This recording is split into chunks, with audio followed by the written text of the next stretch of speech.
Selamat datang di Bincang Indonesia episode kedua. Kali ini kita kedatangan tamu Muhammad Sena Lubdika. Kita akan berbincang-bincang tentang lomba apa saja yang sudah dimenangkan oleh Sena Lubdika. Lalu apa saja aplikasi yang telah dia buat. Baik, mari kita mulai perbincangan kali ini. Sena, selamat datang di Bincang Indonesia. Terima kasih, Mas Fauzan. Saya dengar udah banyak menang lomba ini. Tapi sebelum kita membahas lomba-lomba ini, ada baiknya kita membahas bagaimana awal mula Sena tertarik di programming.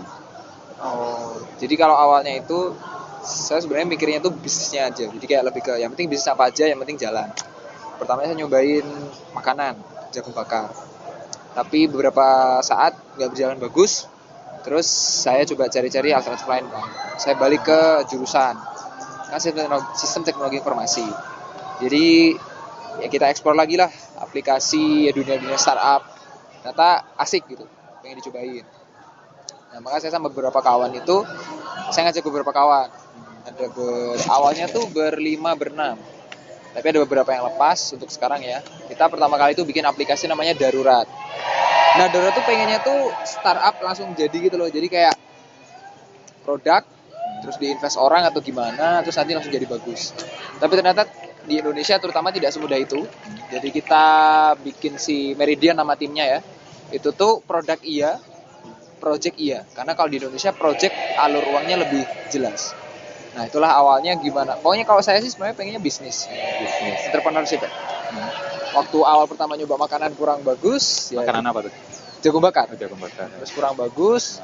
Kita bikin, ya itu makanya, lihat ke jurusan IT. Ternyata seru. Lebih seru. Maksudnya dunia startup, invest, ya venture capital, teknologi gitu kan. Itu lebih seru. Jadi kita coba, tetapi karena kita emang produknya belum terlalu matang, kita mainnya bootstrapping. Jadi project iya, produk iya. Gitu. Kalau programming sendiri, mungkin dari kecil udah mulai belajar program atau Kalau gimana? programming sebenarnya sejujurnya itu baru nyoba pas kuliah. Pas kuliah. Ya, karena apa ya, baru paham mengenai dunia teknologi yang IT itu ya pas zaman-zaman SMA akhir dan kuliah. Tadi ngomong-ngomong tentang darurat itu apa ya? Darurat itu aplikasi gawat daruratan di Indonesia. Kan Indonesia belum ada 911. Jadi kita pengen bikin gimana sih sebenarnya cara bikin 911 itu di Indonesia tapi dengan budget yang mahasiswa punya. Jadi maksudnya kalau call center yang sebenarnya itu kan harus nyewa orang, harus menyediakan operator yang 24 jam, harus bikin call center. Kita pikir gimana kalau kita bypass itu. Jadi kita manfaatkan GPS yang udah ada di smartphone. Jadi ketika dibuka itu ada beberapa tombol. Ada polisi, ada ambulans, ada pemadam kebakaran, ada SAR, Badan Penanggulangan Bencana, macam-macam. Pas dipencet sekali, nanti langsung ngambil posisi pengguna. Terus kita bandingkan dengan database. Kalau dia minta rumah sakit, berarti langsung diambil rumah sakit terdekat.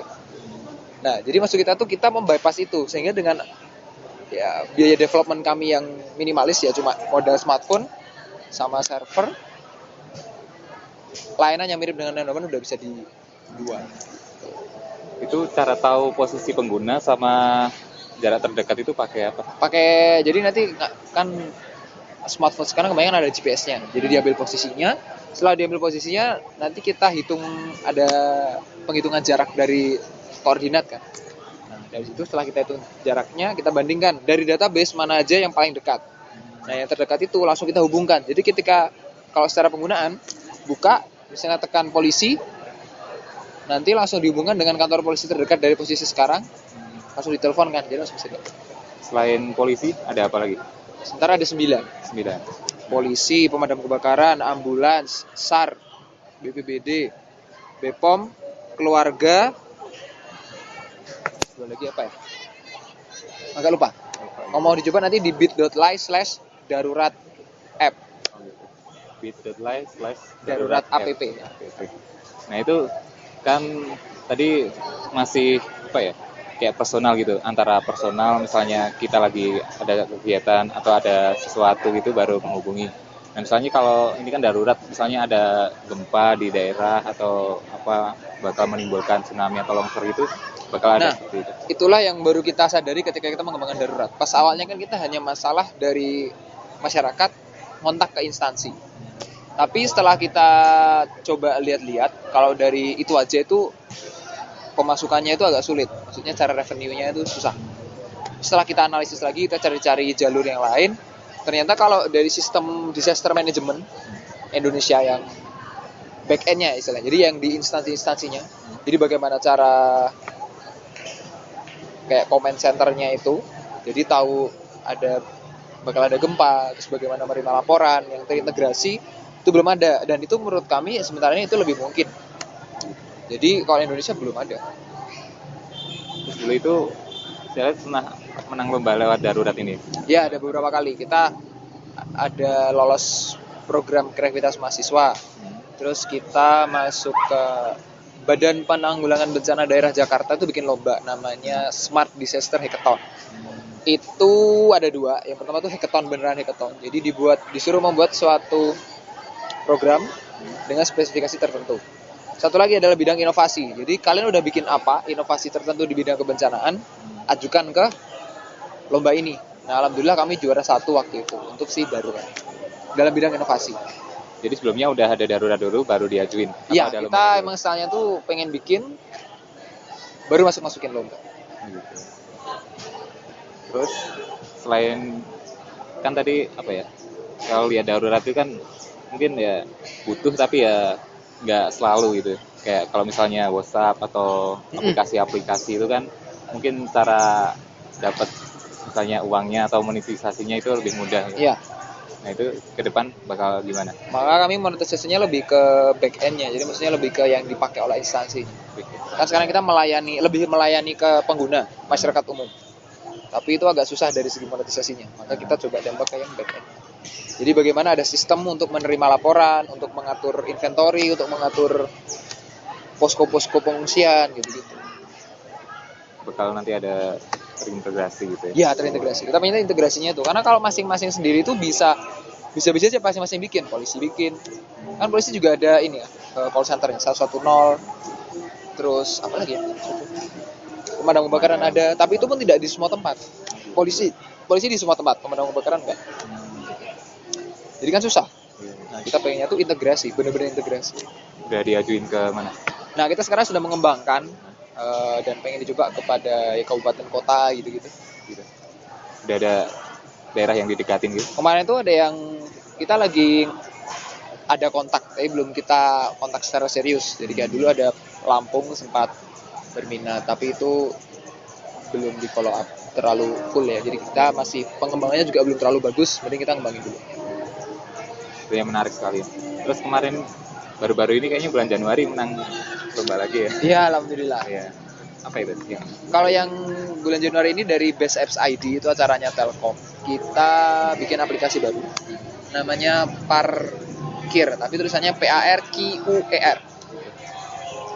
Jadi itu tuh apa ya? Intinya sistem manajemen parkir, dimana kalau user dia bisa pesan tempat parkir. Kalau dari segi provider, jadi kayak pengelola dan pemilik gedung, itu bisa melihat manajemen secara real time. Itu namanya. Tempat nanti kalau kita lupa bisa tahu di mana tempatnya. Ya, kita pengen sampai ke sana ya. Nah, gitu. Jadi ini sistem manajemen perparkiran secara total. Bisa jelasin lebih detailnya gitu atau masih rahasia? Oh, jadi intinya ya kalau yang kita bisa ceritain ya itu ya. Jadi parkir itu intinya kita menyelesaikan solusi di mana perparkiran makin ya, perkembangan jumlah lahan parkir itu tidak setinggi perkembangan kendaraan.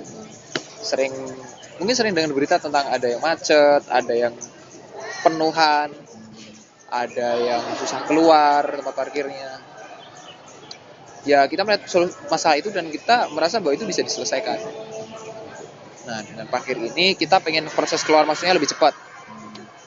Terus kita pengen bisa memesan karena ya untuk memberikan layanan lebih gitu kepada pelanggan-pelanggan. Jadi misalnya pelanggan mall tertentu kan malas gitu, misalnya datang terus penuh harus putar balik kan nggak mau pasti kan.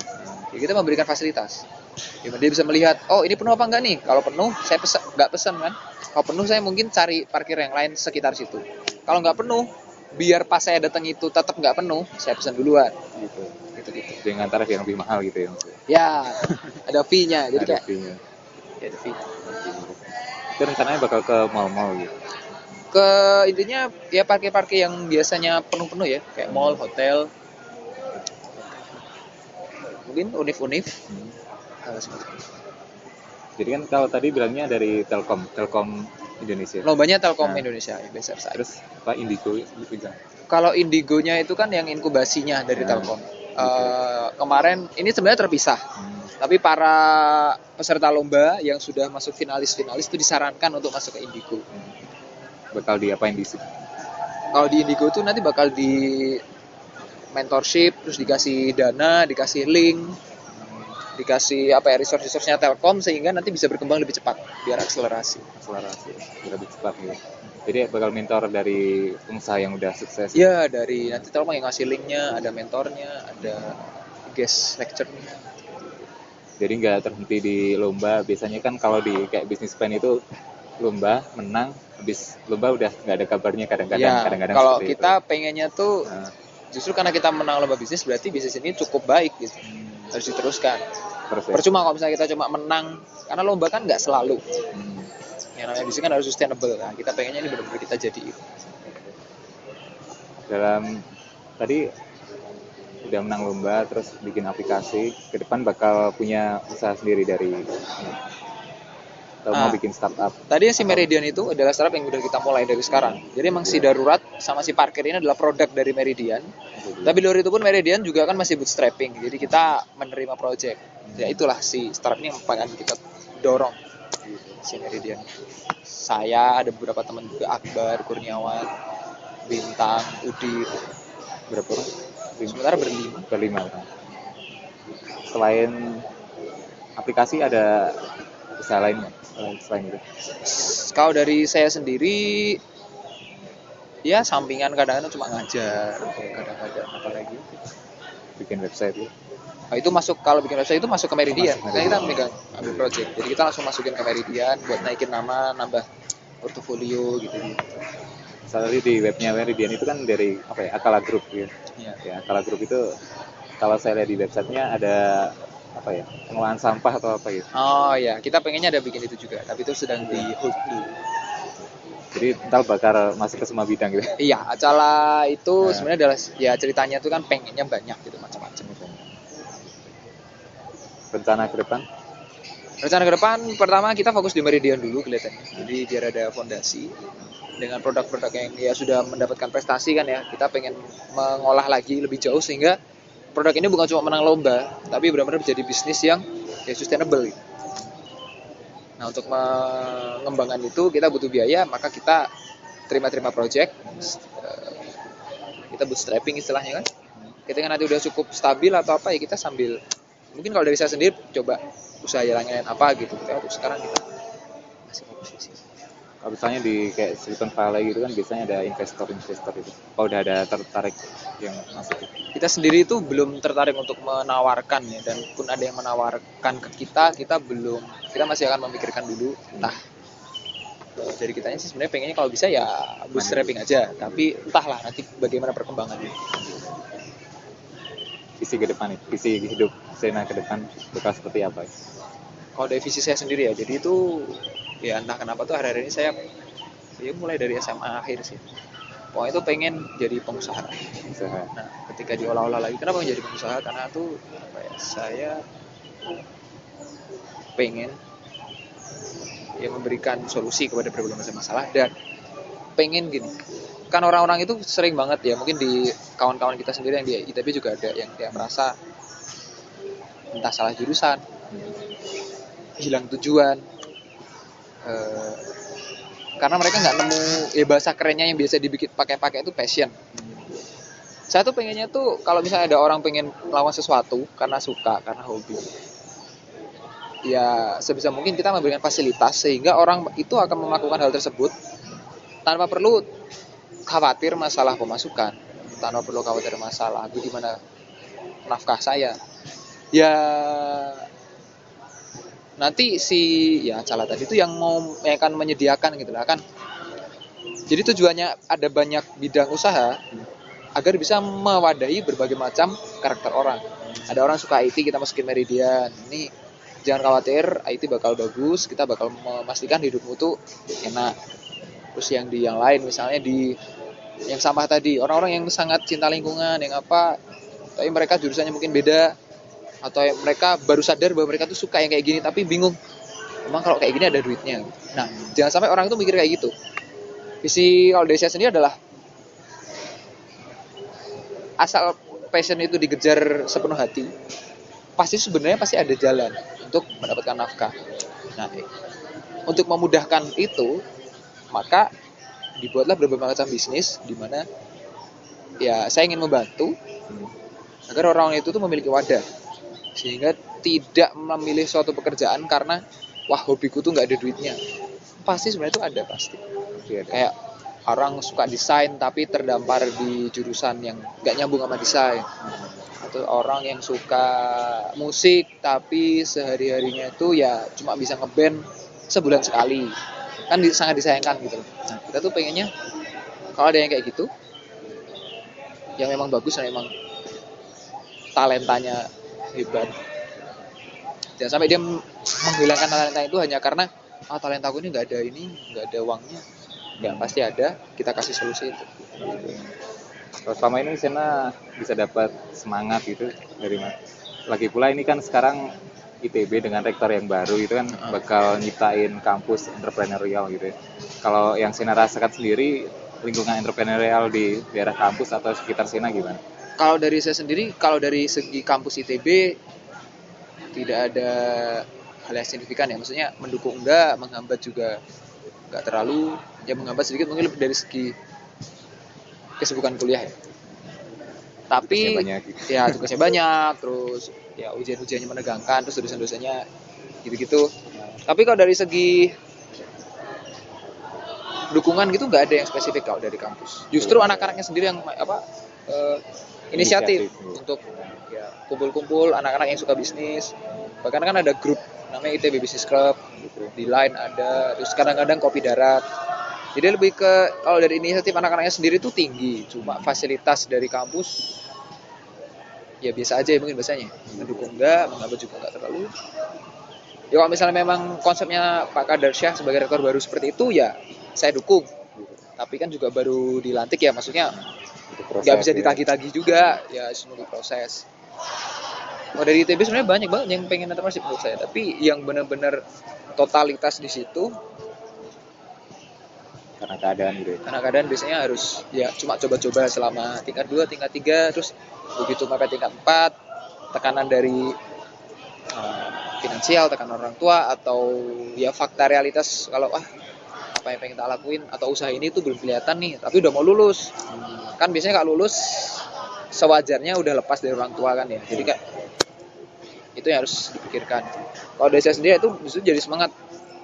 Sebelum lulus harus ini udah bisa memberikan hasil gitu. Kepada saya, kepada anak teman-teman yang satu tim. Gitu. Kalau teknopreneur sendiri, apa Sena punya idola? Idola spesifik siapa ya? Saya tuh idola enggak ya, tapi cuma waktu ya kagum aja sama siapa namanya tuh? Elon Musk. Kayak visioner banget dan kayak otaknya itu beda gitu sama orang lain. Bikin pesawat ke ruang angkasa gitu. Terus awalnya kan PayPal, terus SpaceX. Kayak Tesla motor. Ini otaknya gimana gitu terus. Tapi dia tuh entrepreneur yang dasar ilmunya tuh juga tinggi. Kalau saya dia dokter apa ya? Pokoknya di fisika dia ada S2 atau S3-nya gitu. Saya pikir gokil juga gitu orangnya. Saya baru ya yang keren itu. Apalagi ya. Paling itu sih yang menurut saya untuk saat ini paling keren. Di luar itu secara idola di entrepreneur ya lebih ke kagum aja. Bukannya wah ini saya pengen jadi ini. Itu tadi idola Sena. Ya mungkin Sena yang tadi mau mewadai semua komunitas ya, nanti bisa menjadi Elon Musk dari Indonesia. Amin. Ya. Oke, Sena, terima kasih telah bergabung dengan Indonesia. Sama-sama. Sukses Indonesia. Sama.